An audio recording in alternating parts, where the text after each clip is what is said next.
Olá, amigos do Jornal Digital Canela. Hoje estamos aqui, então, iniciando a semana com a nossa coluna Giro Esportivo, falando um pouquinho do nosso esporte. E no final de semana, então, tivemos rodada pelo Gauchão. Rodada muito boa para o Grêmio e nada boa para o Inter, né? Também nesta segunda-feira estava previsto aí o reinício do Municipal de Futebol 7, que acabou tendo então a rodada adiada. Começando então com o Grêmio, meus amigos. O Grêmio aí que jogou em casa, desta vez com público na arena, né? A equipe então recebeu o São Luís e o jogo serviu apenas como treino, né? Jogando ali com força máxima, a equipe do Grêmio não teve a menor dificuldade então para golear ali o São Luís e conquistar mais essa vitória, né? Com uma grande apresentação. Teve ali estreia de jogadores, né? TT e enamorado, né? Então aí são muito boas as expectativas mesmo para essa temporada. A torcida do Grêmio aí bastante animada, né? Mas a gente também tem que destacar aí a fragilidade do adversário, né? Ainda não deu para ter um comparativo melhor, né? Mas a tendência aí é de que o Grêmio consiga bons resultados aí. Precisa realmente encaixar essas peças aí. Mas o técnico ali tem boas opções, então de ataque, defesa, meio campo ali. Arthur, né, é um jogador diferenciado naquele meio de campo, né? Então são boas as expectativas, né? Mas a gente realmente vai saber aí como realmente está o Grêmio aí nessa temporada quando pegar equipes aí mais fortes, né? Teremos agora o próximo final de semana, então, Grenal, depois logo já a estreia no Brasileirão, então contra times da Série A, a gente já vai poder ter uma ideia melhor, né? Também é possível destacar aí o Carlos Vinícius, né? Que baita centroavante, né? Não desperdiça a oportunidade, tem aí iniciado a sua trajetória no Grêmio aí com muito sucesso, né? Tem quase uma média de um gol por partida, né? Só nesse último jogo aí foram 3, né? É um jogador que se coloca muito bem na área, né? Sabe definir. Então, foi um acerto aí essa contratação, né? Grandes expectativas aí então para essa temporada, né? Já nesse meio de semana, então, teremos o Grêmio de novo aí, joga fora de casa contra o Guarani. Não se sabe ainda se com time titular ou se vai mesclar jogadores, né? Então hoje a gente não tem essa definição ainda.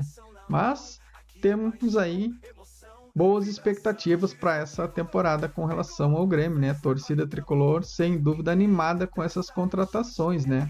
Já o Inter, né, meus amigos, não foi muito bem nessa rodada, né? Acabou perdendo de virada ali pro Ipiranga, lá em Erechim, né? Até saiu na frente com um belo gol do Bruno Henrique ali de calcanhar, né? Até fez um primeiro tempo razoavelmente bom, né? Mas na segunda etapa ali o que a gente viu foi a mão do treinador, na verdade a mão dos treinadores, né? Enquanto o Ipiranga mexeu muito bem na equipe, né? Já o Inter ali então, principalmente com a saída do Benjamin, que vem sendo um dos destaques aí nesse meio de campo mesmo, né? Enquanto esteve em campo ali, o Inter não perdia a bola nesse setor, né? Ele é um jogador que se apresenta bastante, né? E é diferenciado aí, tem realmente grandes possibilidades de ser titular no Inter, né? Mas com a sua saída ali, algumas outras modificações, até do próprio Bruno Henrique, que cansou, né? O Inter perdeu o meio de campo e no finalzinho, então, sofreu a virada num pênalti muito infantil ali, cometido pelo Cleiton Sampaio do Inter, né? Aliás, o jogador esse aí que é complicado, é uma contratação que não deu certo, é um jogador realmente muito ruim. Falando em defesa, né? Na verdade, se analisarmos hoje, apenas o mercado tem condições de ser titular do Inter, né? Os demais zagueiros aí não tem a mínima possibilidade, né? Não vão ir bem no Brasileirão de forma alguma, né? Agora o Inter até contratou Félix Torres, né? Anunciou aí então que venha para ser titular, porque os demais ali, eu acho que até precisaria de pelo menos um outro zagueiro a mais aí em condições de titularidade, né?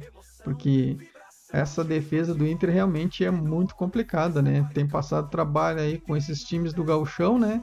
Imagina quando pegar time da Série A, né? Então, realmente vai se complicar. O Inter também anunciou Rodrigo Villagra, né? Então, meio de campo aí. Na verdade, meio de campo até o Inter não é o maior problema. Precisaria sim até um camisa 10, o que é muito difícil de se encontrar no mercado, né?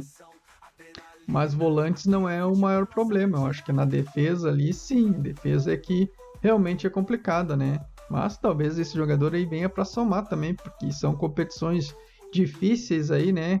Que acabam lesionando jogadores. Então, para quem tem um elenco maior, mais possibilidades realmente ajuda. Agora, quando há escassez aí de jogadores, aí realmente se complica. Mas pelo que a gente tem visto aí, né, os dois treinadores de Grêmio e Inter estão certos aí em apostar na gurizada aí, utilizar a base aí para ver o que tem em casa aí nesses jogos aí do Gauchão para ver o que pode se aproveitar, né? Principalmente o Inter. O Grêmio já tem boas contratações aí e mesmo assim tem jogadores se destacando aí na base, né?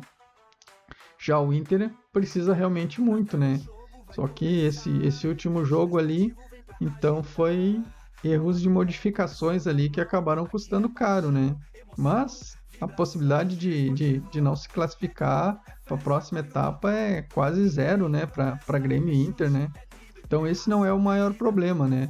Realmente é bom testar aí, fazer alguns ajustes e observar jogadores, né?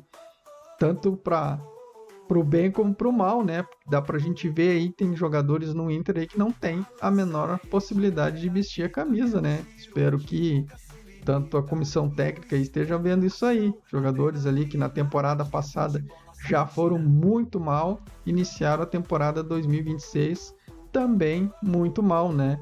E provavelmente não vão melhorar. Então a questão é essa, né? Então tem que se buscar soluções para resolver esses problemas aí, porque a temporada promete ser difícil aí, né? Então precisa resolver essas questões aí. O Inter também joga agora neste meio de semana contra o Inter de Santa Maria, né? Joga em casa. Possivelmente jogando em casa ali vai utilizar a maior quantidade de jogadores titulares, né? Até para confirmar de vez a classificação aí e também observar, né? Dar ritmo de jogo para esses jogadores aí que logo no final de semana já tem Grenal, aí a situação se complica bem mais, né? Então vamos observar aí como se comporta o time do Inter aí contra o Inter de Santa Maria nesse meio de rodada, né? E então, meus amigos, para hoje à noite então estava previsto o reinício do nosso Municipal de Futebol 7, né? Mas acabei de confirmar agora há pouco com o Marcelo Sávio, né, que devido a as condições do campo aí, né, essa chuva do final de semana para cá, né, judiaram bastante o gramado lá e tá bem encharcado. Então, para preservar a integridade física dos atletas ali, o Demel resolveu então adiar essa rodada. Ela vai ser transferida então para terça-feira. Nessa semana então teremos rodada na terça, na quarta e na quinta. Então já essa rodada que vai ser adiada hoje já se recupera nessa semana aí. Então nesta semana então vamos ter o reinício dessa competição, né, de dupla temporada. Iniciou em 2025 e encerra agora em 2026, né? Então a rodada, repito aí, então a rodada de hoje foi transferida para amanhã devido às condições aí do gramado, para também preservar a integridade física dos atletas aí, né? Nada mais justo do que isso, né? No dia seguinte o pessoal tem que trabalhar, né? Não pode estar aí correndo o risco de se lesionar. Então a decisão sem dúvida foi acertada, né? Então, meus amigos, o que tínhamos para hoje seria isso. Fiquem todos com Deus e tenham uma excelente semana. Um abraço a todos e até a próxima.